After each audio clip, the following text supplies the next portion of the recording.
कि पहले हम जो है बल्लेबाजी करेंगे, बाद में अपनी बॉलिंग को देखेंगे। और बाबर पर सवाल बड़े सारे थे धीरज भाई, उनकी फॉर्म को लेकर, रन भी नहीं आ रहे थे, स्ट्राइक रेट को लेकर भी सवाल थे। आज भी एक स्टेज पर रिजवान की स्टार्ट अच्छी हो गई थी, 31 इनकी गेंदों पर 38 ही रन थे, लेकिन उसके बाद जो एक्सेलरेशन स्टार्ट होता है, मोइन अली वाला जो एक ओवर आता है वहां पर 2 छक्के लगाते हैं, उसके बाद हर ओवर में जहां पर वो बाउंड्री चाहिए थी बड़ी आसानी से इन्होंने वहां पर वो फिगर आउट भी करी। और इस ओपनिंग जोड़ी पर भी सवाल कर रहे थे लोग, क्या इनमें से शायद एक को नीचे आ जाना चाहिए, बट चेज करते हुए तो अलग ही रंग में नजर आते हैं। 3 बारी पाकिस्तान ने 200 जो चेज करी है, तीनों में मेरे ख्याल से इनकी 100+ की पार्टनरशिप भी है, और आज भी अनबीटन 100 करके वो जा रहे हैं। रिजवान का रन थोड़े होते शायद नहीं पता चलता, वो भी 100 कर देते इस तरीके से। क्या दूसरी 100 है उनके, आई थिंक पहला 122 जो उन्होंने किया था कि साउथ अफ्रीका किया था, वो ये बात अलग है, अफ्रीका में किया था तब उनके पास कह सकते हैं गेंदबाज उतने अच्छे थे, लेकिन आज अपने घर पे चेस कर रहे हो, ऊपर से जब आपका फॉर्म नीचे लगा था और सारी चीजें थी, सबने देखा कि एशिया कप में बाबर आजम का ये जरूर मैं मानूंगा स्टार्ट जो मिलनी थी या जो चाहिए थी वो रिजवान ने दी है, पर एंड उन्होंने जाके फिर उसको कैपिटलाइज किया और वहां पे रन बनाए। लेकिन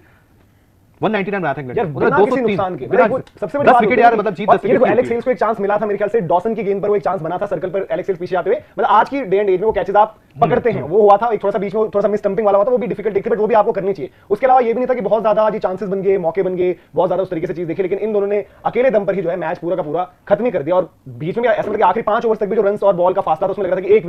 विकेट, फिर एक चांस फिर से होना कि सैम करन थोड़े से आगे थे, बट वो उनकी गलती नहीं कि वो आगे क्यों खड़े हैं, बट इन्होंने जिस तरीके से बल्लेबाजी करी वहां पर जैसे इन्हें सक्सेस भी मिल रही है, जैसे हमने देखा भी कि 10 ओवर तक जब बाबर की बैटिंग की अगर हम बात करें 31 पे 38 थे भी उस टाइम पे, उसके बाद अगर आप कैपिटलाइज करके देखो वहां विकेट एक ओवर आता है उसमें 3 छक्के लगते हैं, उसमें रिजवान भी मारते हैं, 2 बाबर मारते हैं, जो मोइन अली का ही ओवर था, तो उसमें 13वें ओवर में जो उन्होंने लगाई है हिटें। लेकिन भाई अगर ऐसी तरीके से खेलना, फिर तो हम जो बात करते थे कि भाई शुरुआत में आपकी जो स्ट्राइक रेट की होती है दिक्कत है, रिजवान ने चलिए रन कर दी, लेकिन पेयर में तो बाबर तो ऐसे भाई खुशी होंगे। प्रॉब्लम ये है जब आप इस तरह का क्रिकेट खेल सकते हो, आप इस तरह का इंटेंट से खेल सकते हो, आप ये बैटिंग आज कर रहे हो, आप 5 लगातार आपके फेवर साथ, उसके बाद आपकी बैटिंग ऐसे देखने को मिलती, तो आप इसको कर सकते हो, आप नॉर्मली भी खेल सकते हो। मतलब एक चीज होता है कि जब सडन प्रेशर आएगा तब बल्ला चलाना, बशर्ते कि आप पे वो ना आप नॉर्मली खेलो, तो आपकी टीम नीचे से, आज जब ये बाबर ये नहीं खेल के गए, रिजवान लगातार करते हैं पर वो एंड में जाके मारने की सोचते हैं, हमेशा हमने जो देखा उनके साथ कि अंत में लेके जाते हैं वो बैटिंग यूनिट को, इनकी कह सकते हैं जितना हमने एशिया कप में देखा कि बैटिंग यूनिट को संभाल के लेके जाते हैं कि मेरे इर्द गिर्द ही बैटिंग यूनिट चलेगी, लेकिन कई बार आप इतना छोड़ देते हो अंत में, क्या वो चेस करते हैं। लेकिन जब आपके पास ये दोनों के पास अच्छा खासा पोटेंशियल है, आप T20 रैंकिंग्स में भी दोनों हो, रिजवान भी रहे हैं, लगातार रन बनाए, तो आई थिंक इसको आपको लगातार लेके जाना चाहिए। और नीचे क्योंकि आपके पास हैदर अली ऐसा यंगस्टर बैठा हुआ है, तो वो आपको देखे और सीखे कि पाकिस्तान के लिए बहुत अच्छे साइन से वर्ल्ड कप से पहले आप देखिए रिजवान तो कंसिस्टेंटली फायर कर रहे थे, बट लेकिन जब ये दोनों फायर करते हैं, स्टैट भी बता दिए, तो ये मैच जिताते हैं यार। इनकी तीनों जो अभी हाईएस्ट सक्सेसफुल चेज है अभी की T20 क्रिकेट में 200+ जो टोटल इन्होंने चेज डाउन किया, और उसमें तीनों मैचेस में शायद इनकी 100 की तो सेंचुरी पार्टनरशिप है ही है कम से कम। वेस्ट इंडीज वाले मैच का तो स्कोर बोर्ड भी दिखा रहे थे कुछ टाइम पहले, इससे पहले इनकी सबसे बड़ी चेज, अभी भी सबसे बड़ी तो वही है। फिर साउथ अफ्रीका वाला गेम हमें याद आता है, उसमें भी इन्होंने रन करे थे,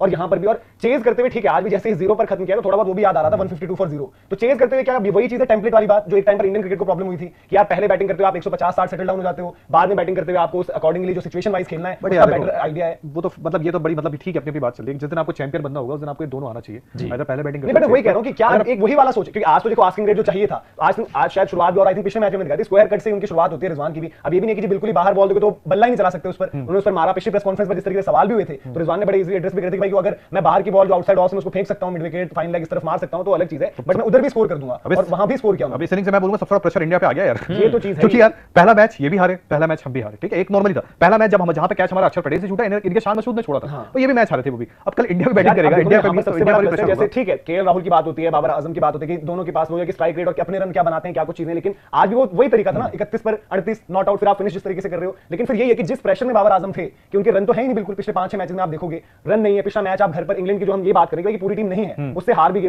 फिर आज आपके सामने 200 वाला जो टोटल रहता है, भले जैसे बाद में आसान होता है सब कुछ है, लेकिन उसके बाद जिस सिचुएशन में आकर और उस तरीके से एक्सेलरेट करते हुए जाना, और रिजवान का रोल ये बड़ा इंपॉर्टेंट रहता है कि वो आई थिंक एक ओवर में ऐसा होता है कि बहुत अच्छे रन नहीं आ रहे थे, शायद मेरे ख्याल से स्पिन का ही लास्ट ओवर था, क्या मुझे एग्जैक्ट याद नहीं आ रहा, बट वो उस ओवर में रन नहीं आए, वो जाते हैं बाबर के पास, उनसे थोड़ा बताते हैं, मतलब मे बी ये कहोगे यार ठीक है इस ओवर में रन नहीं आए तो रिस्क मत लेना कि विकेट भी दे दो और रन भी नहीं आए, अगले में ट्राई कर लेते हैं। तो इनकी आपस की तालमेल तो अलग ही है। वो सेंचुरी पे जो रिजवान की सेलिब्रेशन थी, हाफ सेंचुरी पर उनके छक्के मारने, ये बात है कि रिजवान अब ऑफ साइड के लिए भी मतलब तैयार हो रहे हैं, जो एक लेग का जो खिलाड़ी कहा जाता है उनको कि लेग में लपेटते रहते, बट आप ये कह सकते हो कि ऑफ साइड में भी उन्होंने शॉट्स निकाल लिए कि मैं भाई उनकी भी तो कंसिस्टेंसी, पिछले मैच में 50 है, कट करने यहां पर 50 है, उससे पिछले वाले में भी 50 था शायद ना, जो हारे हैं फाइनल, उसमें भी इनका 50 था, बट वो बहुत ज्यादा स्लो हो गया था। तो अब इन्होंने वो सारी डिबेट तो शांत कर दी है कि भाई रन बन गए हैं तो बाबर आजम को आउट मत करो तो आप मैच जीत जाओगे। लेकिन अच्छी बात ये है ना कि आई थिंक देखो पाकिस्तान के इन ट्रैक्स में उन्होंने बनाया नो डाउट, और बाबर आजम की बात यही थी कि बाबर आजम को इंग्लैंड का विकेट है, ऑस्ट्रेलिया का विकेट सूट करेगा क्योंकि वो अच्छे टाइमिंग का खिलाड़ी है, उसको वो वैसा नहीं है। पर ये जो इनिंग्स अब उनकी आई और पाकिस्तान में जो ट्रैक्स है थोड़ा वो जो हम बात करते हैं कि रोड वाली ट्रैक्स हैं, सबसे इंपॉर्टेंट चीज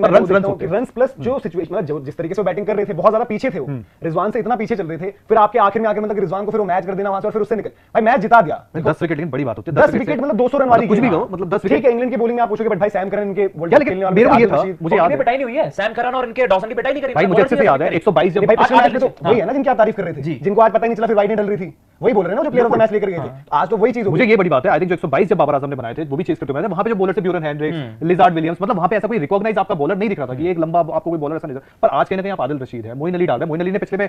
कौन स्टंप हुए थे, आई थिंक रिजवान हुए थे, खड़े रह गए थे, बॉल आया था। तो आई थिंक बहुत सारी चीजें हुई हैं, पर यहाँ पे इनके पास bowling unity, Sam Curran, Luke Wood भी अच्छा कर रहा था। आज तो इन्होंने अच्छा खेला, 3 में 34 उनके वहां से रन। अच्छा, मतलब आपको भाई आदिल रशीद को तो मतलब जिस तरीके से उन्होंने वो मारे छक्के पे छक्के कि रिस्ट मिनर को मार रहे हैं, टांग रख के रिजवान उस तरीके से जो मार रहे थे, फिर बाबर ने भी बाद में अटैक करने की कोशिश करी, तो वो तो ठीक है, सारी बातें सही है कि बाद में जो है बल्लेबाजी आसान होने वाली है और कंडीशंस उसके तरीके से, और इंग्लैंड ने शायद एज अ चैलेंज टाइप ही लिया होगा यार, तैयारी बैटिंग जबरदस्त करी इन्होंने। जितना इनका कह सकते हैं क्रिटिसिज्म होता है, जहां पे इनकी चीजें क्रिटिसिज्म दोनों की होती है, रिजवान कई बार संभालते, बाबर का बहुत बुरा गया था Asia cup, no doubt, but Babar ने जो आज इनिंग खेली, स्टार्ट अच्छा नहीं किया, एंड फिनिश अच्छा किया। भाई देखो सिंपल सी बात हो जाएगी, अगर आप आज भी अप्रिशिएट न करो एफर्ट्स और आज भी बोलो कि नहीं जी ये तो ऐसा हो गया और वैसा हो गया, ये है वो है, तो आप सब एक्सक्यूजेस दे रहोगे इस तरीके की भाई बैट्समैनशिप। और इनफैक्ट रिजवान की देखो, बाबर थोड़ा सा क्या था कि अंडर द स्कैनर स्क्रूटनी उन पर चल रही है, काफी अलग अलग बातें चल रही, तो उस सिचुएशन में आकर, और स्टार्ट भी उतनी अच्छी नहीं थी, थोड़ा वो लग रहा था कि भाई किस तरीके से रिस्पॉन्ड करेंगे, तो रिजवान भी उनको पूरा काम करते रहे, उनको अपने रिस्क लेकर शॉट्स भी मारते रहे। बाबर की दूसरी सेंचुरी नहीं, दूसरी साउथ अफ्रीका वाली शायद पहली थी और दूसरी, तो ये चीज है। लेकिन रिजवान भी आकाश अब जो कंसिस्टेंसी, अब तो खैर नंबर 1 पर वही है, अब बाबर भी रैंकिंग में वापस कर जाएंगे, बाउंस बैक उधर भी, बट उनकी भी कंसिस्टेंसी यार, बावजूद इसके कि सबको पता है कि भाई अब आउटसाइड ऑफ इनको बॉल डालो, ये कर दो वो कर दो, फिर भी स्कोर करते जा रहे हैं। वर्ल्ड कप तक थी ये बात है, लेकिन इस साल जो उन्होंने इंप्रूवमेंट दिखाई और जैसे डायमेंशन बढ़ा देनी गेम की, तो हम बात भी कर रहे थे कि थोड़ा सा ऑन साइड ज्यादा ही ड्रिवन, क्या मतलब उनकी गेम ऐसा लगती थी कि ऑन साइड की ही है, लेकिन जब अब वो जिस तरीके से इनिंग पेश कर रहे हैं, या तो बॉलर्स के बाद उनके अगेंस्ट ऑप्शन नहीं दिखते, जिस कंसिस्टेंसी से रन बना रहे हैं, बैक टू बैक 2 साल हो जाने T20 क्रिकेट में इतनी कंसिस्टेंटली रन बनाना,